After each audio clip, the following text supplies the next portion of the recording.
Welcome to another episode of your favorite libertarian. Today we're going to be unboxing the HOLOSUN 509T RD.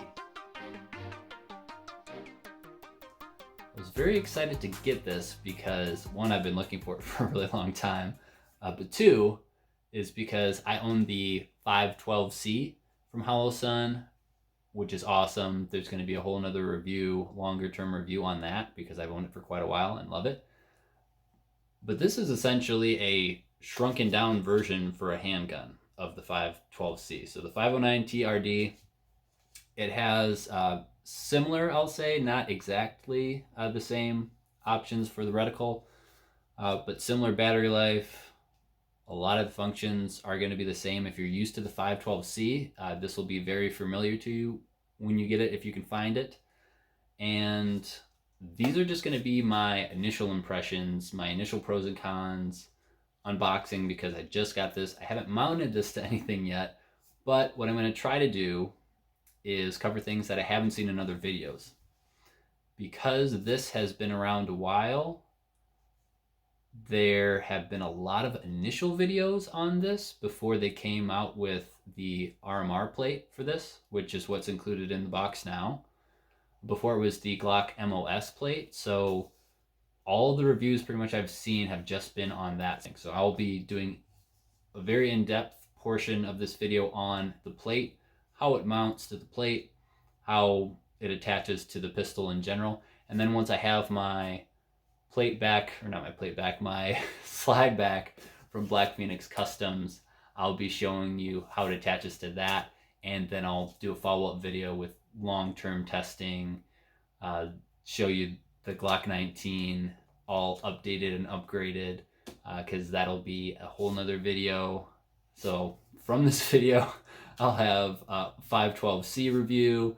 I'll also have a Glock 19 EDC update, and I'll also have a long-term review on this optic here. But for right now, let's just go to the tabletop so I can show you what's in the box, go over specs, pros and cons, and my initial impressions. Ta-da! Check it out, this is a box. There's a picture on the box, and it looks like what's inside the box. On the side, however, is when it gets interesting. All my nerds out there, what's up, nerds? These are the specs. Go ahead and pause it, read them at your leisure, enjoy. What I'm going to do is I'm going to talk about what specs I like and why I like them. The 2 MOA dot, we'll start there, and the 32 MOA circle. We'll continue there. I like having these two options for a couple reasons. One, if you're going to be using this for a rifle or AR pistol, it's great to have that 32 MOA circle so you have more to pick up in the reticle. When you're presenting, you'll be able to pick that up really quick. You might even be able to use that for some holdovers. I know for the 512C, you're able to use it much like an EOTech, where you've got the notch on top, notch on bottom, left and right in that circle, and then you've got the dot. And at certain distances, you can use that bottom notch as point of aim, point of impact, which is cool. I don't know if you can do that with this because it is a much smaller circle, but on the side of the handgun shooter, for someone who's brand new to shooting red dots on a handgun, I think it's going to be very helpful, because when you're trying to find the dot in that window, it's going to be a lot easier to find it if it's a 32 MOA circle. So I'm going to do my best to try to only use the dot and not the circle as I'm training, but it is nice to know for beginner red dot pistol shooters that that's an option. The battery that this uses is smaller than what you would see on the RMR because it is going into a side loading battery tray. You've got a 1632 battery, so 1632, and you're still getting 50,000 hours of battery life out of that, which is pretty insane. That's on setting 6, that's with the dot only, but that's pretty radical. It has 10 daylight modes of brightness and then 2 night vision brightness settings, which is super cool. It's got the shake awake technology, which is awesome, so it'll shut off when you're not using it after a certain amount of time, and you can set what that time is. By default, It's a pretty short amount of time, so it's great because it saves battery life. And then when you pick it up or you move it, it turns on right away. And the enclosed design is pretty cool because you don't have to worry about anything getting in the emitter and making it so you can't see the dot. It's waterproof.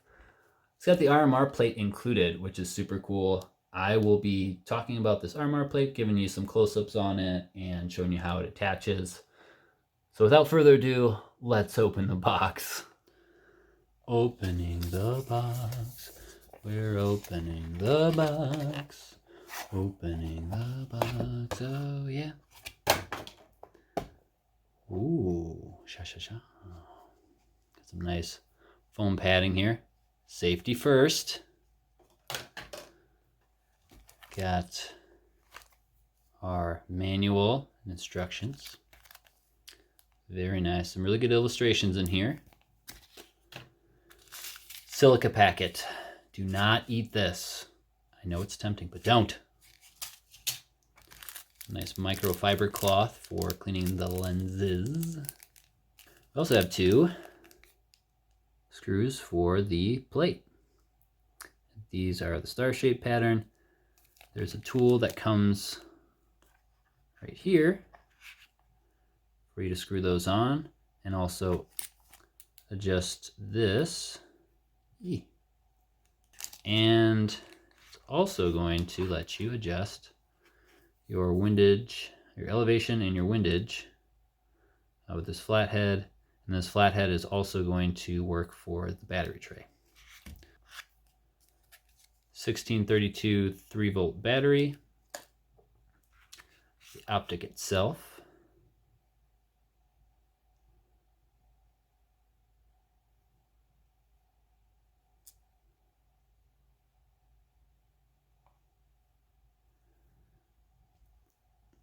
And the plate. All right, so you've got your closed emitter. You have 2 pieces of glass. Because it's enclosed, you can't put screws directly through this without damaging the optic. So what they've designed is a plate that comes along with it. This is cut for the RMR. And I'll try to give you as many angles and close-ups as I can with this. So this is the top view. The screws will go through these cutout cone-shaped cuts with the holes in the middle, and they'll be flush with this plate, and they will screw into the threads of your RMR cut slide. On the other side, you'll see it's got the nubs here for the RMR cut. Spot for the nubs, I should say, so it's got the cutouts for it. It has the holes for the screws, and this is all flat and smooth. On the top side, you have a cutout here for this piece right here. So this will basically act like a traditional optic that would go onto a Picatinny rail. And this will essentially be a Picatinny rail with this one cutout instead of multiple cutouts. If you look at the back and the sides, you can see it will act just like that. It's got the cutout so that it'll clamp on, not be able to be pulled up unless you loosen the optic and slide it off or pull it off. And I'll go ahead and install this so that you can see how that works. So you'll push this out so that this is flush. Take your plate, and this is the front of the optic, this is the front of the plate. Got your cutout here, you're gonna match it up with the cutout there. And then you'll take your provided tool and you'll tighten this down.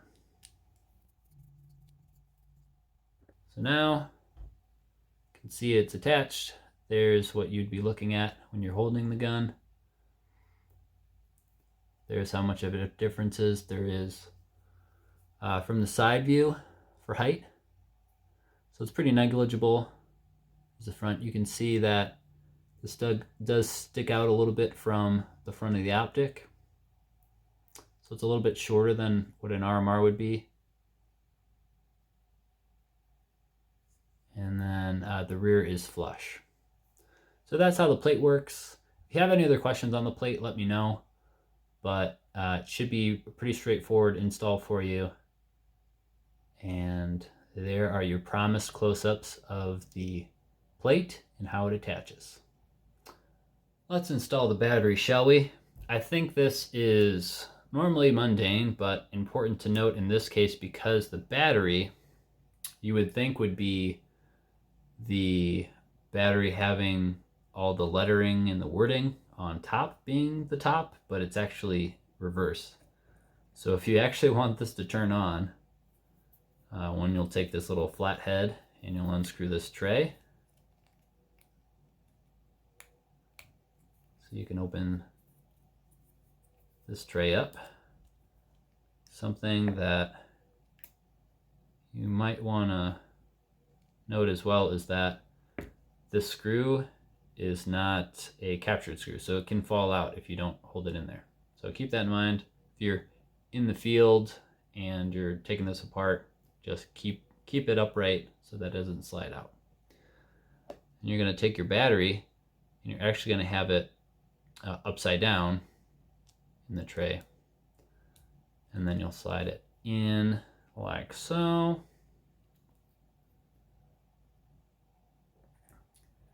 And then you'll tighten it back up. This screw also has blue Loctite on it. So kudos to HOLOSUN for including blue Loctite on all their screws. If you are having trouble getting it back out to replace the battery, there's little tiny notches or cutouts down here that you can use to pry with this tool, which is cool. Sorry to rhyme, but not really. I like to rhyme. And now you should be able to turn it on. Let's talk about these buttons before we get into the reticle itself. I'm going to have some better lighting for the reticle.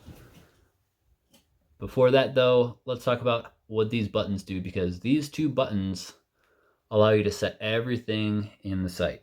The first thing you're going to need to do after you put the battery in is turn it on.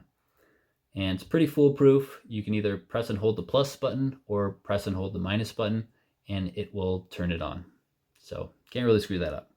After that, you're gonna have to decide what mode you want it in. There's three options. There's auto mode, there's manual mode, and then there's lockout mode.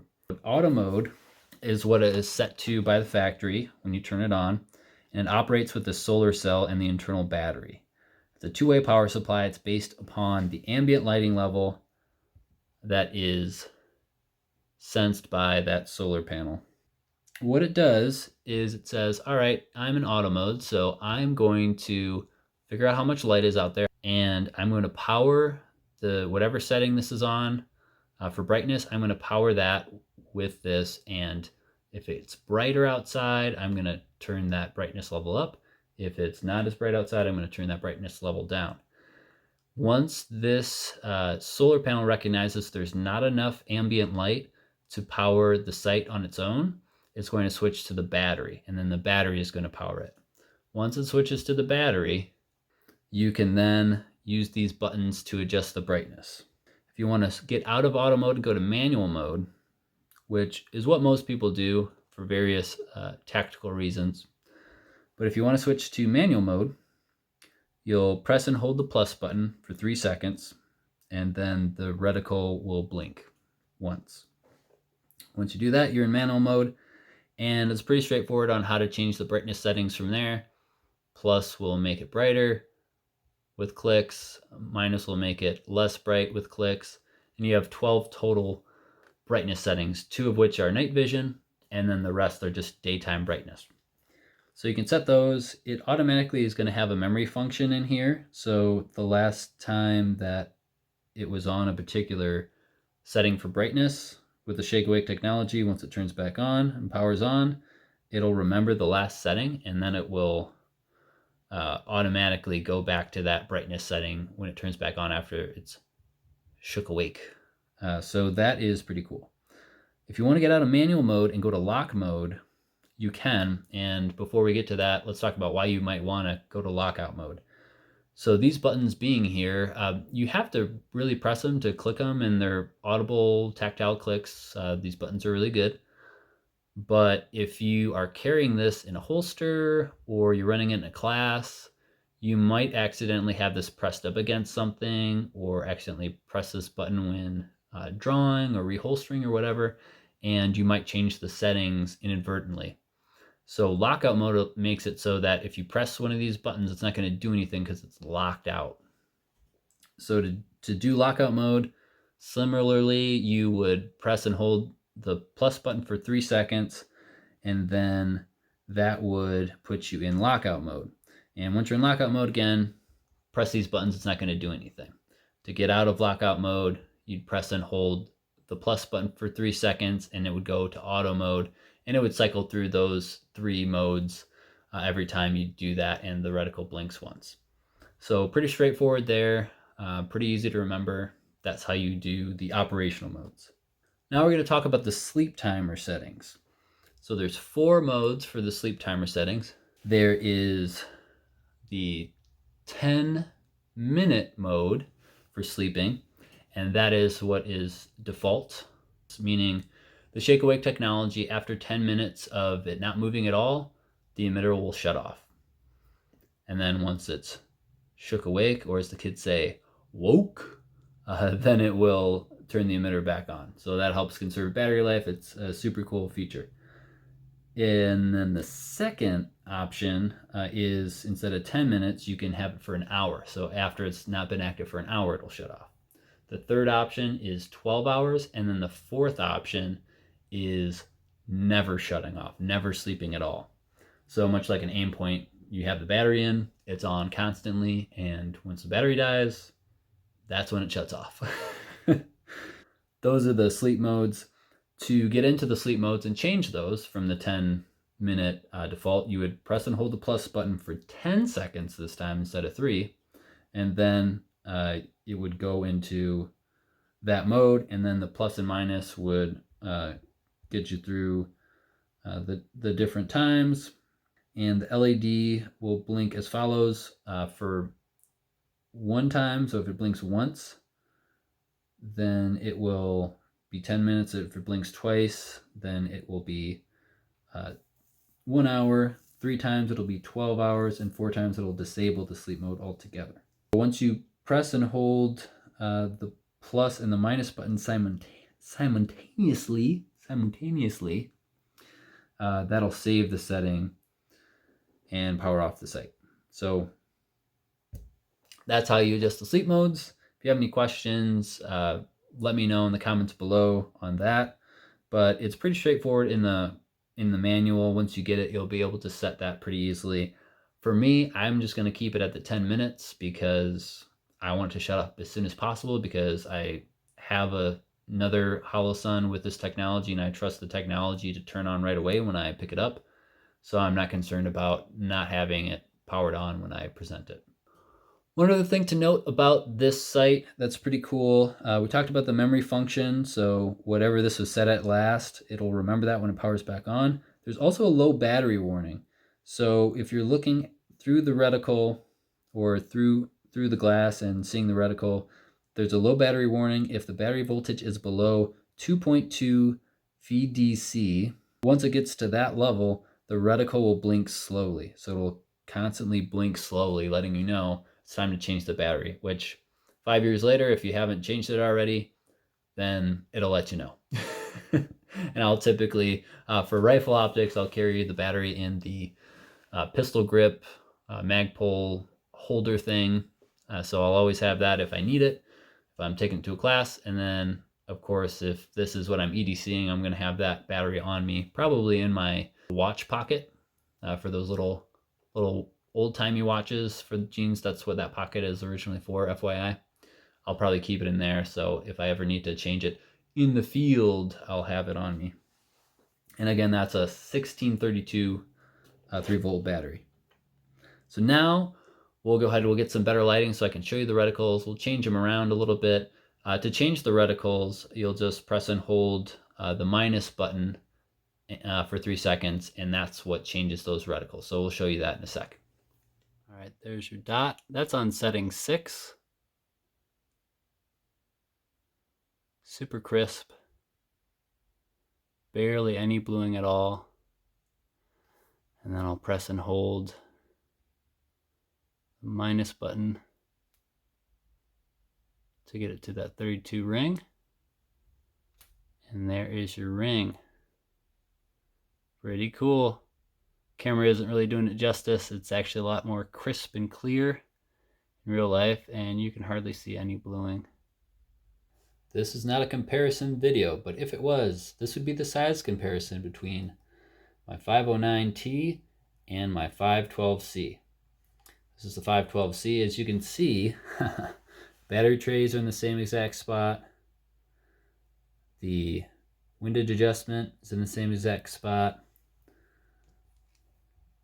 Similarly to the adjustment for elevation, and the controls for brightness and all the settings are also in the same exact spot.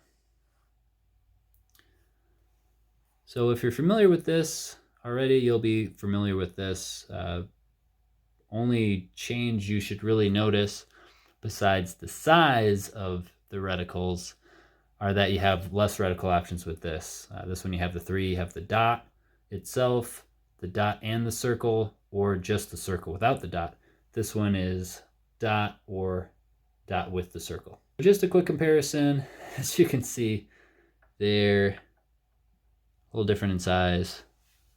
That's essentially butt to butt, and it's not even all the way down. So if this was actually on a rail, it'd be down to here. So you can see it's a lot smaller. If you're doing a lightweight build and you want to put this on a rifle and get a riser, you could have it be co-witness with iron sights or higher if you want.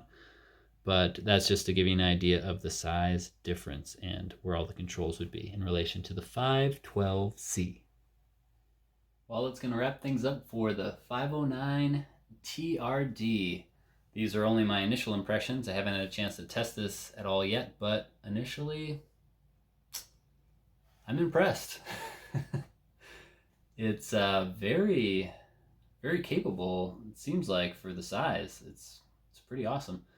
And again, before any testing, so besides this video that you're watching right now, I will also have a review on a long term for this optic. I'll also have a review on the 512C that'll be coming up, and some range time probably with this, as well as EDC updates once I get my slide back from Black Phoenix Customs. And yeah, tons more videos to come besides that, but be sure, if you want to be able to get notified of those videos, to click the notification bell. If you're not already subscribed yet, be sure to subscribe. And if you have any questions on this optic that I didn't cover or didn't answer in the video, be sure to leave those in the comment section below. And if you know anyone that is looking for an optic like this for a handgun, be sure to, 1, share the video so that they can get this information as well. But then also have them go, and if it's you, go to southpawdraw.shop for all your HOLOSUN optic needs, and really all your any other type of gun accessory gear related needs. They are not a paid sponsor. I have an affiliate link, but that just lets them know that your favorite libertarian sent you there to check out their site. And yeah, great guys and gals over there. So be sure to support them if you want to support me. Really, that's the only way to do that, is just by supporting my friends who have businesses, but I don't get any kickback or anything like that from it. And I should also note that this HOLOSUN I bought with my own money. It was not free to me, for sure. It was not inexpensive, and it took a while to get, but I'm glad I have it. And I'm glad I was able to provide this review to you. If you like this video, again, make sure to hit the like button, because that tells me what you guys want to see and what you'd like to see more of. So if I get more likes with different types of videos, I'm probably going to do more of those videos, because I want to give you guys what you want to see. That's really it though for me, and for the 509 TRD. That's it. Stay free.